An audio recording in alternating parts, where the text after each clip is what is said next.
Dubaï fascine par ses gratte-ciel et ses centres commerciaux luxueux, mais derrière cette vitrine étincelante se cache une réalité bien plus sombre, Sonapur, le visage invisible de la survie. Ce récit dévoile le contraste brutal entre deux Dubaï, l'un flamboyant, l'autre étouffant. Pour le monde, Dubaï incarne le futur, une ville de verre et de lumière, où tout semble possible.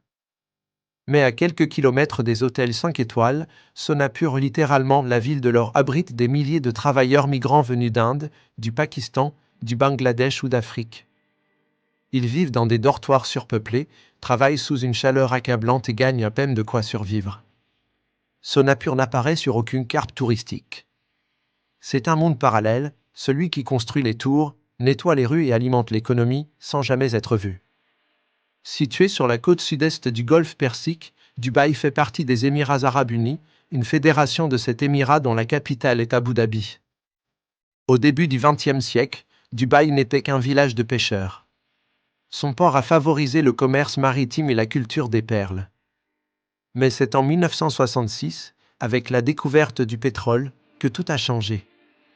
Plutôt que de se reposer sur cette richesse, Dubaï a diversifié son économie, commerce, finances, tourisme, services.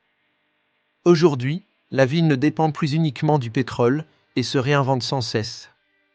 Malgré des investissements colossaux, Dubaï a souvent privilégié l'apparence au détriment des infrastructures essentielles. Un exemple frappant, pendant des années, la ville a utilisé des camions-citernes pour évacuer les eaux usées, faute de réseau d'assainissement complet. Ce système, bien que partiellement résolu, reste en usage dans certaines zones. Le réseau définitif ne devrait être achevé qu'en 2025. Par ailleurs, l'expansion urbaine a grignoté les terres agricoles, accélérant la désertification. Entre 2002 et 2018, des zones fertiles ont été transformées en béton et en verre. Alors que Dubaï brille dans les classements mondiaux, Sonapur reste dans l'ombre. C'est là que se joue la véritable histoire de la ville, celle d'hommes et de femmes qui ont tout quitté pour bâtir un rêve qui ne leur appartient pas. Leur quotidien est fait de sacrifices, de silence et de résilience. Pour comprendre Dubaï, il faut regarder au-delà du luxe. Car derrière chaque tour scintillante, il y a une main invisible, celle de Sonapur. Dubaï, vitrine du luxe mondial, cache derrière ses gratte-ciel une réalité bien moins reluisante, Sonapur, un monde parallèle où la survie remplace l'opulence. Ce contraste saisissant entre faste et précarité révèle les failles d'un modèle urbain spectaculaire mais inégal. Entre 2004 et 2019, Dubaï a triplé sa population, passant d'1 million à plus de 3,3 millions d'habitants. En 2018, la ville a perdu 56% de ses terres arabes, alors même que la demande en nourriture et en ressources naturelles comme l'eau ne cessait d'augmenter. Résultat, une dépendance croissante aux importations alimentaires et une pression sur les infrastructures. Aujourd'hui, près de 90% de la population est composée d'étrangers. Dubaï est un carrefour multiculturel où l'islam domine, mais où le luxe est omniprésent. Du Burj Khalifa, la plus haute tour du monde, aux îles artificielles en forme de palmiers, chaque bâtiment semble proclamer « Bienvenue dans le futur ». Mais il existe un Dubaï que les guides touristiques ignorent, un Dubaï où l'expression du luxe à la misère prend tout son sens. Il suffit de franchir une ligne invisible, d'un côté, les hôtels 5 étoiles, les plages artificielles et les restaurants somptueux. De l'autre, Sonapur, un quartier qui ressemble plus à un camp qu'à une ville. C'est là que vivent les travailleurs migrants qui ont bâti Dubaï. Leur quotidien est fait de baraques surpeuplées, de chaleur étouffante et de routines épuisantes. Dans une ville où les températures atteignent 50 degrés Celsius, la ventilation est rare et les systèmes de refroidissement sont un luxe inaccessible. Dans les années 1960, Dubaï n'était qu'un protectorat britannique, un village de pêcheurs traversé par des caravanes de chameaux. Puis le pétrole fut découvert, transformant la région en l'une des plus riches du monde. Une ruée vers l'or moderne attira des gens du monde entier. Des campagnes furent lancées pour recruter des travailleurs étrangers. Aujourd'hui, 85% de la population est composée de migrants venus d'Asie du Sud, du Moyen-Orient, d'Europe et d'Amérique. Ce melting pot donne l'impression d'une ville ouverte à tous, mais en réalité, certains vivent au sommet, tandis que d'autres luttent pour ne pas sombrer. Pourquoi ces hommes vivent-ils dans de telles conditions ? La réponse est complexe. Beaucoup ont quitté leur pays dans l'espoir d'un avenir meilleur. Ils rêvent de financer les études de leurs enfants, de soutenir leur famille, de construire une vie plus digne. Mais la réalité est brutale, salaire dérisoire, conditions de vie précaires, absence de droits sociaux. Et pourtant, ils restent. Parce que même dans l'injustice, il y a parfois plus d'espoir que dans la misère qu'ils ont fui. Dubaï est une ville de contrastes extrêmes. Pour chaque tour scintillante, il y a une main invisible qui l'a construite. Et cette main, souvent, vient de Sonapur. Derrière les promesses de prospérité, un système d'exploitation bien rodé piège des milliers de travailleurs migrants à Dubaï. Ce n'est pas une mafia au sens classique, mais un engrenage opaque où les illusions d'un avenir meilleur se transforment en servitude moderne. Des agences de recrutement opèrent depuis des pays comme l'Inde, le Pakistan, le Bangladesh ou les Philippines. Elles promettent aux candidats un emploi stable à Dubaï, avec logement, nourriture, transport et même assurance médicale. Mais une fois sur place, ces promesses s'évaporent. Dès leur arrivée, les travailleurs se voient confisquer leur passeport. Ils sont envoyés directement à Sonapur, un quartier isolé, loin des regards. Là, ils découvrent une réalité bien différente. Conditions de vie précaires, isolement, dépendance totale à l'employeur. Dubaï affiche l'un des taux de chômage les plus bas au monde à environ 0,05 personnes, mais cette statistique masque une vérité plus complexe. Un travailleur qui perd son emploi n'a que 30 jours pour en retrouver un, faute de quoi il est expulsé. Cela pousse beaucoup à accepter n'importe quel poste, souvent mal payé, juste pour rester dans le pays. Pris dans ce cercle vicieux, ils vivent avec d'innombrables restrictions, économisent le strict minimum et envoient ce qu'ils peuvent à leur famille rester au pays. Prenons un exemple concret, un agent d'entretien gagne environ 8 cents dirhams par mois, soit environ 2 cents dollars. Plus de la moitié de cette somme est envoyée à sa famille. Le reste sert à couvrir ses besoins essentiels. Mais à Dubaï, le coût de la vie est exorbitant. Le loyer d'un petit studio peut varier entre 1500 et 4000 dirhams. Impossible donc de vivre seul. La solution ? Partager une chambre avec 5 autres personnes, parfois plus.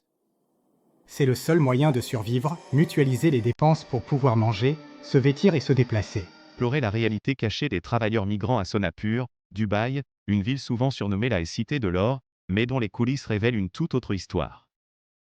Ces travailleurs ne profitent pas du Dubaï des cartes postales, avec ses gratte-ciel étincelants et son luxe ostentatoire. Ils vivent dans des baraquements exigus, sans intimité, souvent sans climatisation malgré des températures extrêmes qui peuvent dépasser les 50 degrés Celsius. Leur quotidien est rythmé par le travail acharné, l'attente interminable et l'espoir fragile d'un avenir meilleur. Ce système n'est pas une erreur isolée, il est structuré, toléré, et parfois même encouragé par des mécanismes économiques complexes. Et tant que le rêve de Dubaï brillera à l'extérieur, Sonapur restera son envers silencieux, une zone d'ombre où le luxe de la ville est construit sur le labeur de milliers d'hommes. Dubaï, cité de lumière et de luxe, cache dans ses marges une réalité sombre et silencieuse, celle des travailleurs migrants de Sonapur. Ce récit dévoile une mécanique invisible où l'espoir d'un avenir meilleur, souvent la promesse initiale qui les a attirés, se transforme en une routine épuisante, presque inhumaine, loin des regards du monde. Les hommes qui vivent et travaillent à Sonapur enchaînent des journées longues et harassantes, souvent 11 heures ou plus, sous un soleil de plomb. Leurs logements, appelés camps de travail, sont souvent insalubres et surpeuplés, loin des standards de vie décents.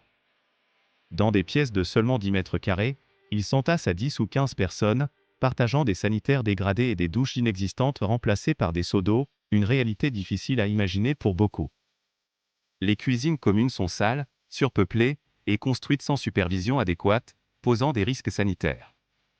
Même les systèmes de ventilation, essentiels dans ce climat, sont bricolés par les ouvriers eux-mêmes, témoignant de leur ingéniosité face à l'adversité. Certains logements disposent de climatisation, mais la maintenance est négligée, rendant les conditions de vie insupportables dans une ville où la température dépasse régulièrement les 50 degrés Celsius, transformant ces espaces en véritables fours. Ce qui semblait être une opportunité de changer leur vie devient vite une lutte quotidienne pour survivre. Les salaires, souvent autour de 800 dirhams, soit environ 200 dollars américains, ne suffisent ni à vivre décemment ni à envoyer de l'argent à la famille restée au pays. Les travailleurs s'endettent lourdement pour payer les frais de recrutement, vivent dans une pauvreté chronique, et perdent peu à peu l'espoir d'un nouveau départ, pris au piège d'un cycle sans fin. Sans passeport, souvent confisqués par les employeurs, sans argent, et coincés dans un système opaque comme le système Kafala, ils ne peuvent pas partir. Certains ne sont même pas payés pendant des mois, aggravant leur situation désespérée. Il n'est pas rare de voir des hommes brandir des pancartes implorant leur employeur de leur verser leur dû pour pouvoir rentrer chez eux, un spectacle déchirant qui met en lumière leur vulnérabilité. La distance avec leurs proches n'est pas seulement géographique, elle est profondément émotionnelle. Ces hommes arrivent pleins d'énergie et de rêves, mais la dure réalité du travail et de l'isolement les broie progressivement. Le travail est sans répit, la solitude constante, et l'apathie s'installe insidieusement. Chaque jour ressemble au précédent, sans couleur, sans espoir, une existence monotone et épuisante. Ce qui brillait comme une promesse de richesse et de succès devient une ombre étouffante, un fardeau psychologique immense. Pour certains, le poids est si lourd que le sens même de la vie s'efface, menant à des conséquences tragiques. À quelques kilomètres de là, Dubaï affiche une richesse extravagante, voitures plaquées or, palais ostentatoires, produits dignes de contes de fées, une opulence qui contraste violemment avec la vie à Sonapur. Une abondance si absurde que beaucoup de visiteurs et de résidents ne voient plus le prix humain derrière cette grandeur, ignorant les sacrifices qui rendent possible ce faste. Et si vous envisagez de visiter Dubaï, sachez que les zones où vivent ces travailleurs sont considérées comme à risque et interdites d'accès par les autorités locales, afin de préserver l'image de la ville. Pourquoi cette interdiction ? Parce que la misère ne colle pas à l'image de la ville que Dubaï souhaite projeter. Dubaï se présente comme un paradis moderne, une vitrine de l'innovation et du luxe. Mais cette image est soigneusement orchestrée et contrôlée. Les hôtels 5 étoiles, les restaurants primés et les événements exclusifs ne montrent qu'une fraction de la réalité, la partie visible est glamour, masquant les fondations sur lesquelles elle repose. Derrière les paillettes, il y a un système qui exploite les plus vulnérables, transformant les travailleurs en rouages d'une machine qui ne s'arrête jamais, une machine qui exige un tribut humain constant.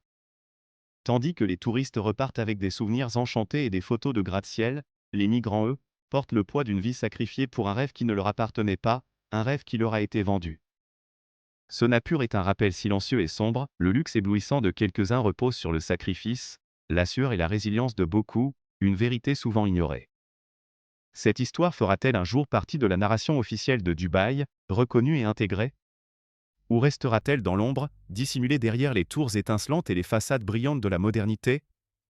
Merci d'avoir regardé ce documentaire.